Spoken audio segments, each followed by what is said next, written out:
కాళేశ్వరంలో మా పాత్రేం లేదు, ఉన్నత స్థాయి నిర్ణయాలనే అమలు చేశాం. పీసీ ఘోష్ విచారణకు హాజరైన Smita Sabharwal. Justice PC Ghosh commission కు ఐఏఎస్, రిటైర్డ్ ఐఏఎస్ అధికారుల వివరణ. మీరు చెప్పినదంతా అఫిడవిట్ల రూపంలో సమర్పించండి. అధికారులకు సూచించిన కమిషన్. ఎస్కే జోషి, సోమేష్, రామకృష్ణారావు, రజత్ కుమార్, స్మితా సబర్వాల్ హాజరు అంటూ చూస్తా ఉన్నాం. కాళేశ్వరం ప్రాజెక్టు నిర్మాణం, అంచనాల సవరణ, టెండర్ల ప్రక్రియలో తమ పాత్రేమీ లేదని విశ్రాంత ఐఏఎస్ అధికారులు తెలిపారు. ప్రభుత్వం ఉన్నత స్థాయిలో తీసుకున్న నిర్ణయాలను మాత్రమే అమలు చేశామని స్పష్టం చేశారు. అంటే మేము ఐఏఎస్ ఆఫీసర్లుగా పీకింది ఏం లేదు, మమ్మల్ని ప్రభుత్వం ఏం బీకమంటే అదే మేము బీకినాం అనేటువంటి మాట చెప్తా ఉన్నారు క్లియర్గా. కాళేశ్వరం ప్రాజెక్టులోని మేడిగడ్డ, అన్నారం, సుందీల బ్యారేజీల నిర్మాణాల్లో లోపాలు, అవకతవకలపై విచారణ జరుపుతున్న జస్టిస్ పినాకి చంద్రఘోష్ కమిషన్ ఎదుట సోమవారం పలువురు సీనియర్ ఐఏఎస్లు, విశ్రాంత ఐఏఎస్లు హాజరయ్యారు. మాజీ సీఎస్ శైలేంద్ర కుమార్ జోషి ఆన్లైన్లో, మాజీ సీఎస్ సోమేష్ కుమార్, నీటిపారుదల శాఖ మాజీ ప్రత్యేక ప్రధాన కార్యదర్శి రజత్ కుమార్, ముఖ్య కార్యదర్శి వికాస్ రాజ్, నీటిపారుదల శాఖ ప్రస్తుత కార్యదర్శి రాహుల్ బొజ్జా, ఆర్థిక శాఖ ప్రత్యేక ప్రధాన కార్యదర్శి కె రామకృష్ణారావు, మాజీ సీఎం కేసీఆర్ కు 10 ఏళ్లు కార్యదర్శిగా పనిచేసిన స్మితా సబర్వాల్ విచారణకు హాజరై వాదనలు వినిపించారు. బ్యారేజీల నిర్మాణ ప్రాంతాల ఎంపిక, నిర్మాణంలో మీ పాత్ర ఏంటి అని కమిషన్ ఆరా తీసింది.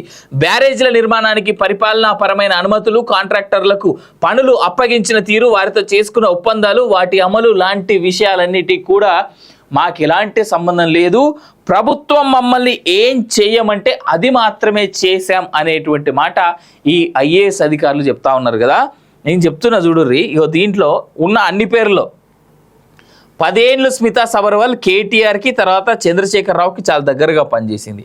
దాని తర్వాత వికాస్ రాజ్ ముఖ్య కార్యదర్శి అన్నిటికంటే. వీళ్ళందరికంటే మెయిన్ ఈ సోమేష్ కుమార్, మాజీ చీఫ్ సెక్రటరీ సోమేష్ కుమార్.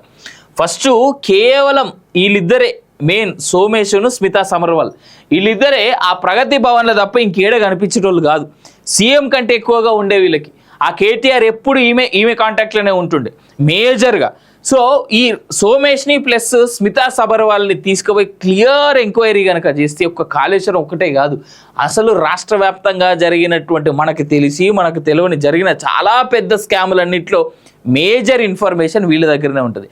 ఇప్పుడు ఒకటి గమనించుకోండి, వీళ్ళు ఐఏఎస్ అధికారులు కాబట్టి మాజీయో, రిటైర్డో, ప్రస్తుతనో, కన్ఫర్డో, లేదంటే జస్ట్ ఏమంటారు విశ్రాంత ఐఏఎస్లుగా ఉన్నా కానీ ఒక్కటి గమనించుకోండి, వీళ్ళని రిటర్న్గా అడిగింది ఇప్పుడున్నటువంటి జస్టిస్ పినాకి చంద్రఘోష్ కమిషన్ ఏదైతే ఉందో అది పినాకి చంద్రఘోష్ కమిషన్ ఏదైతే ఉందో వాళ్ళు రిటర్న్గా మీరు అఫిడవిట్ ఇవ్వండి అని అడిగింది. ఎందుకంటే ఒక్కసారి ఇవాళ చెప్పినటువంటి స్టేట్మెంట్లు, అంటే నిన్న వాళ్ళు విచారణకు హాజరైనటువంటి సందర్భంగా చెప్పినటువంటి స్టేట్మెంట్లు, రేపొద్దున వాళ్ళు రిటర్న్గా రాసిచ్చేటువంటి అఫిడవిట్ స్టేట్మెంట్లో కనుక ఏమైనా తేడాలు వస్తే వాళ్ళ పైన కూడా, ఈ ఐఏఎస్ అధికారుల పైన కూడా ప్రాపర్ చర్యలు తీసుకునేందుకు అవకాశం ఉంటుంది. ఎందుకంటే గమనించుకోవాలి, పినాకి ఘోష్ ఈ పీసీ ఘోష్, పినాకి చంద్రఘోష్ ఎవరైతే ఉన్నారో ఆయన రిటైర్డ్ జడ్జ్ అనేటువంటి విషయాన్ని గమనించుకోవాలి. దే బిలీవ్ ఇన్ ప్రూఫ్స్, మాటలు ఒక్కటే కాదు. సో వీళ్ళు ఇచ్చేటువంటి ఈ రిటర్న్ అఫిడవిట్ ఏదైతే ఉంటుందో దాని ఆధారంగానే కేటీఆర్ తర్వాత మిగిలినటువంటి ఉన్నతాధికారులు, మంత్రుల పైన తీసుకునేటువంటి చర్యలకి వీళ్ళు ఇచ్చేటువంటి ఆ రిటర్న్ స్టేట్మెంట్సే చాలా పెద్ద ఆధారభూతం కాబోతా ఉన్నాయి అనేటువంటి సందర్భంగా నేను చెప్తా ఉన్నా.